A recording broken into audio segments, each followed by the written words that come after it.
Kamalapur rail স্টেশনের টুকাইকে এই মেয়েটা এসে তাকে কোটিপতি বানিয়ে দিল।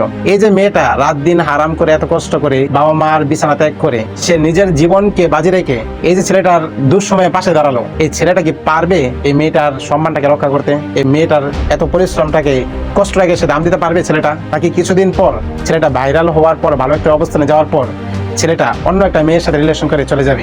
এই যে মেয়েটা যে তার দুঃসময়ে পাশে দাঁড়ালো, তার কাপড় চোপড়, তার দায়িত্ব, তার খাবার দাবার, তার সবকিছু দায়িত্ব নিয়ে সে তার জীবন সঙ্গী বানাতে যাচ্ছে, আর ছেলেটা কি পারবে এই মেয়েটার এই সম্মানকে রক্ষা করতে, সারা জীবনের জন্য দায়িত্ব নিতে?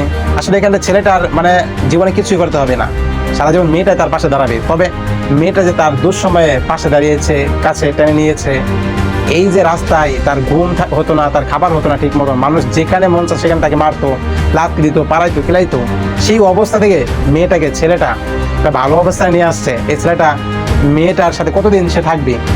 আমার মনে হয় না সে বেশি দিন থাকতে পারবে, কারণ আমরা যা দেখে আসছি, একটা ছেলে যখন টুকাই থেকে ভালো অবস্থানে আসে, যারা নিয়ে আসে সেই অবস্থানকে সে বলে যায়। কিছুদিন পরে দেখবেন ছেলেটা অন্য একটা মেয়ের সাথে রিলেশন করে সে চলে গেছে। এই মেয়েটার এই কষ্ট, এই পরিশ্রম, এই আশা, এত ভরসা, এত ত্যাগ, এই সব কিছু একদম বৃথা যাবে।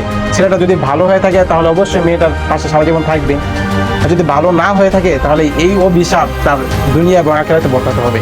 আপনারা কি মনে করেন, ছেলেটা কি সারা জীবন পাশে থাকতে পারবে? আপনাদের মতামত কমেন্ট বক্সে বলা যাবে।